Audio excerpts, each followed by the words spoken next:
नमस्कार जोहार। चले जानते हैं झारखंड सुबह की ताजा खबरों को, लेकिन उससे पहले अगर आपने अभी तक इस चैनल को सब्सक्राइब नहीं किया तो सब्सक्राइब कर लें, जिससे कि आपको झारखंड सुबह की ताजा खबर रोजाना मिलती रहे। सबसे पहली और बड़ी खबर, झारखंड के 95 लाख लोग हो सकते हैं सरकारी योजनाओं से वंचित। झारखंड के 95 लाख लोगों का आधार कार्ड अपडेट नहीं है। इस कारण ऐसे लोग सरकारी योजनाओं सहित अन्य सुविधाओं से वंचित हो सकते हैं। आधार अपडेट कराने के लिए लोगों को SMS के माध्यम से सूचना दी जा रही है। इसके बाद भी कई लोग रुचि नहीं दिखा रहे। आने वाले दिनों में ऐसे लोगों की परेशानियां बढ़ सकती है। बता दें कि झारखंड में आधार की संख्या अभी 3,58,00,000 है। लोग नजदीकी आधार सेवा केंद्र या ऑनलाइन माध्यम से भी आसानी से डॉक्यूमेंट अपडेट करा पाएंगे। इसके लिए कागजात के तौर पर voter ID card, passport, bank passbook, pan card, DL आदि दे सकते हैं। एक और बड़ी खबर की बात करें तो मेडिकल प्रोटेक्शन एक्ट लागू नहीं होने पर झारखंड के चिकित्सक नाराज हैं। हालांकि इस वजह से नहीं कर पा रहे हैं आंदोलन। मेडिकल प्रोटेक्शन एक्ट और क्लिनिकल एस्टेब्लिशमेंट एक्ट लागू नहीं करने पर चिकित्सक में एक बार फिर से आक्रोश है। IMA पदाधिकारियों का कहना है कि वह जनहित को देखते हुए आंदोलन नहीं करना चाहते हैं, लेकिन सरकार ऐसा नहीं समझे कि डॉक्टरों में इसको लेकर नाराजगी नहीं है। स्टेट IMA के अध्यक्ष डॉक्टर AK सिंह ने कहा कि सरकार दोनों एक्ट को आखिर क्यों लागू नहीं कर रही है, यह समझ से परे है। विधानसभा से प्रवर समिति के पास प्रस्ताव भेज दिया गया है, लेकिन सरकार कुछ नहीं कर रही है। सुरक्षा को लेकर ही राज्य में डॉक्टर योगदान नहीं देना चाहते हैं। सचिव डॉक्टर प्रदीप सिंह ने बताया कि क्लिनिकल एस्टेब्लिशमेंट एक्ट से संशोधन करके प्रस्ताव सरकार को भेजा गया है, लेकिन यह 5 महीने से पड़ा हुआ है। कॉर्पोरेट अस्पताल को फायदा हो रहा, लेकिन छोटे क्लिनिक बंद हो जाएंगे। बड़ी खबर, 1000 करोड़ खनन घोटाले पर सामने आया बड़ा अपडेट। दाऊ यादव के भाई सुनील का खुलासा। साहिबगंज में हुए 1000 करोड़ से अधिक के खनन घोटाले का आरोपी दाऊ यादव ED से बचने के लिए विदेश भाग गया है। सूत्रों ने बताया कि गिरफ्तारी के बाद दाऊ के भाई सुनील यादव ने पुलिस पूछताछ में यह खुलासा किया है। हालांकि दाऊ यादव कहां है, इसकी सटीक जानकारी पुलिस को नहीं मिल पाई। पुलिस को अंदेशा है कि वह इस समय नेपाल में छुपा हुआ है। साहिबगंज, दियारा से कटिहार, पूर्णिया होकर नेपाल जाना आसान है। बहुत कम समय में यहाँ से कोई भी व्यक्ति नेपाल आ जा सकता है। और मालूम हो कि रात को सुनील यादव को पुलिस ने शोभनपुर भट्टा स्थित उसके घर से दबोचा था। गिरफ्तारी के बाद रांची ED कोर्ट में पेश करने से पहले सुनील से पुलिस ने पूछताछ की थी। पूछताछ में सुनील यादव ने स्वीकार किया कि उसका बड़ा भाई दाऊ यादव इस समय विदेश में है। बड़ी खबर, झारखंड मुक्ति मोर्चा नेता के आरोपों पर बाबूलाल मरांडी का पलटवार। कहा कि बुझौल बुझाते हैं सुप्रियो भट्टाचार्य। झारखंड मुक्ति मोर्चा नेता सुप्रियो भट्टाचार्य ने प्रेस कॉन्फ्रेंस करके एक घर की तस्वीर जारी की। भट्टाचार्य ने बीजेपी प्रदेश अध्यक्ष बाबूलाल मरांडी से सवाल किया कि वो बताएं कि इस मकान के मालिक थे या किराएदार हैं।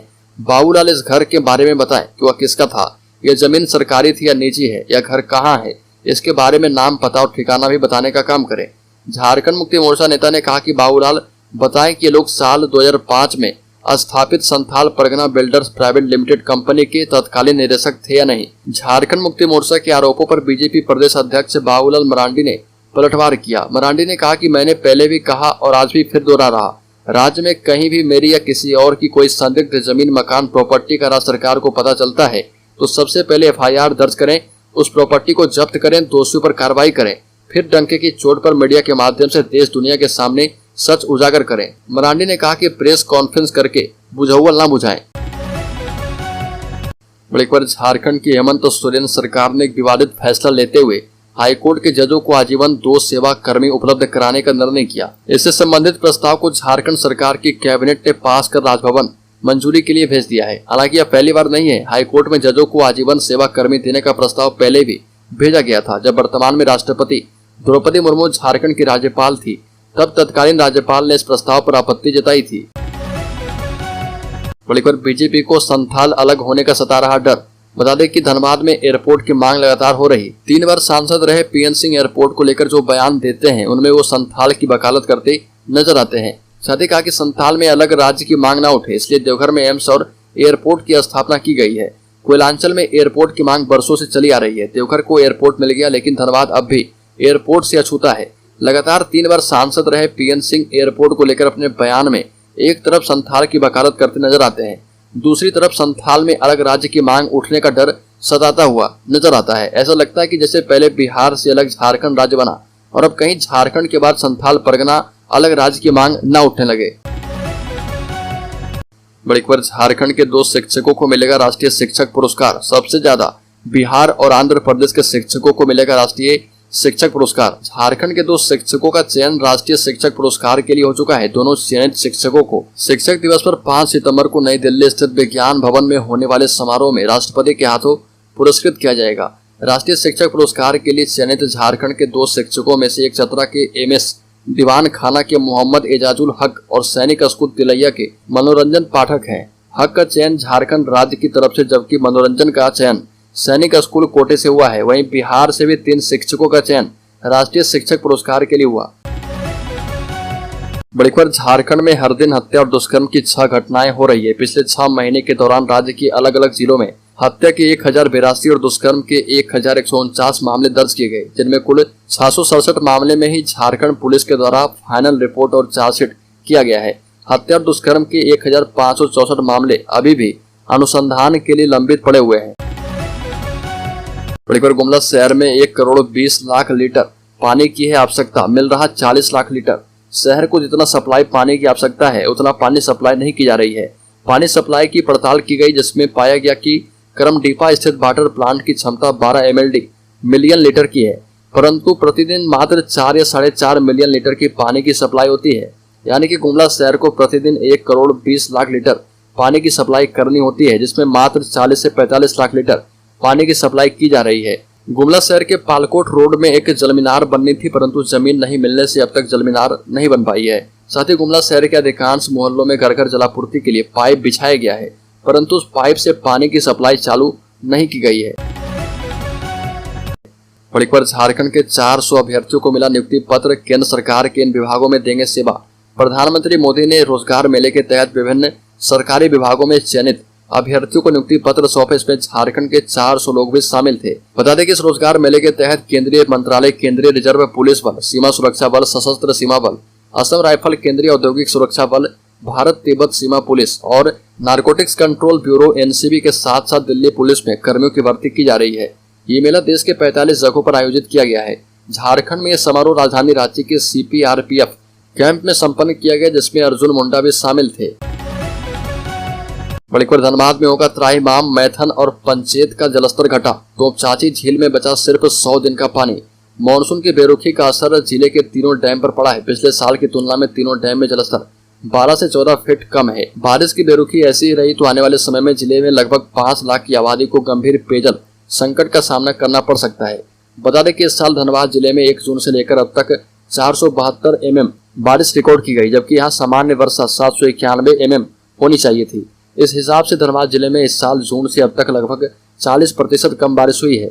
वर्तमान में मैथन डैम में पिछले वर्ष की तुलना में 14 फीट, पंचेत डैम में 12 फीट एवं तोपचाची झील में लगभग 12 फीट पानी कम है। वर्तमान में मैथन डैम का जलस्तर 463 फीट है, जबकि पिछले साल मैथन डैम का जलस्तर 477 था, जो लगभग 14 फीट तक कम है। तोपचाची झील को कतरास तोपचाची की लाइफ लाइन माना जाता है। माड़ा के अधिकारियों के मुताबिक वर्तमान में झील में सिर्फ 39 फीट पानी बचा है। बड़ी खबर, राज्य में बीजेपी कार्यकर्ताओं पर 536 FIR। बाबूलाल मरांडी ने कहा कि CM हेमंत सोरेन को जेल पहुंचाने तक जारी रहेगा अभियान। झारखंड बीजेपी के प्रदेश अध्यक्ष एवं पूर्व मुख्यमंत्री मरांडी ने मुख्यमंत्री हेमंत सोरेन पर बड़ा हमला बोला। मरांडी ने अपने आधिकारिक ट्विटर अकाउंट से ट्वीट कर कहा कि पता चला कि हेमंत सोरेन जी की सरकार ने अब तक 536 भाजपा कार्यकर्ताओं पर केस दर्ज करवाए, उनमें से 6 मेरे खिलाफ भी हैं।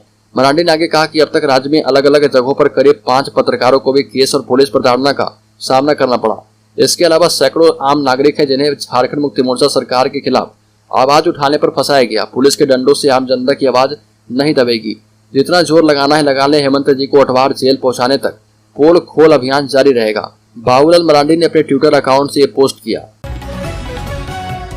बड़ी खबर, राज्य के सिंहभूम जिले में 5 पशु तस्कर गिरफ्तार किए गए। गोवंश की तस्करी कर ले जा रहे थे जिले से बाहर।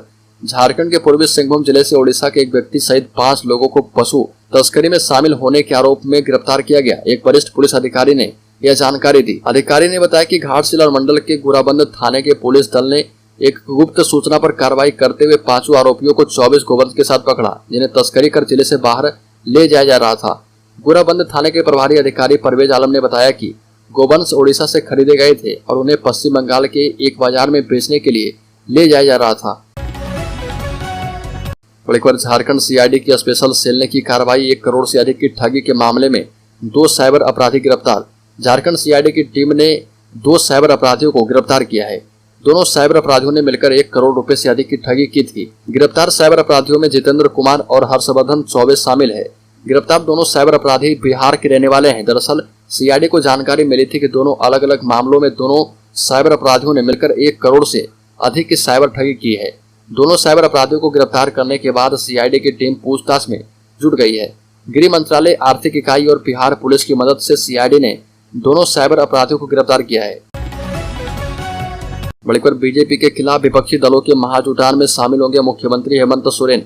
विपक्षी गठबंधन इंडिया की आगामी बैठक मुंबई में 31 अगस्त और 1 सितंबर को होगी। 2 दिवसीय इस बैठक में झारखंड सहित देश भर के विपक्षी दलों के नेताओं का महाजुटान होने जा रहा, जिसमें झारखंड के मुख्यमंत्री और झारखंड मुक्ति मोर्चा के कार्यकारी अध्यक्ष हेमंत सोरेन भी शिरकत करने वाले हैं। गैर भाजपा दलों की इस तीसरी बैठक पर सबकी नजरें टिकी है। मुक्ति मोर्चा की ओर से हेमंत सोरेन के द्वारा बैठक में झारखंड की सभी 14 सीटों पर फार्मूला तय करने के अलावा छत्तीसगढ़, उड़ीसा और पश्चिम बंगाल में भी झारखंड मुक्ति मोर्चा को भागीदारी देने की मांग किए जाने की संभावना है। मुक्ति मोर्चा के केंद्रीय प्रवक्ता मनोज पांडे के मुताबिक विपक्षी दलों की बैठक कई मायनों में अहम होगा, जिसमें केंद्र की भाजपा सरकार के द्वारा केंद्रीय एजेंसियों का इस्तेमाल करके विपक्षी दल के नेताओं को हाल के दिनों में टारगेट किए जाने के मुद्दे पर एकजुट होकर इसका विरोध करने पर विचार किया जा सकता है। बड़ी खबर, खनन घोटाला मामले में आरोपी दाऊ यादव की तलाश जारी, जल्द ही कर सकता है आत्मसमर्पण। झारखंड के साहिबगंज में 1000 करोड़ रुपए के खनन घोटाले के मामले में आरोपित दाऊ यादव के बिहार के कटिहार एवं झारखंड के साहिबगंज के बीच दियारा में छिपे होने की आशंका है। इसके मद्देनजर पुलिस ने उसकी गिरफ्तारी के लिए कई जगह छापेमारी की, हालांकि हाथ नहीं आया। जल्द ही उसकी आत्मसमर्पण करने की उम्मीद जताई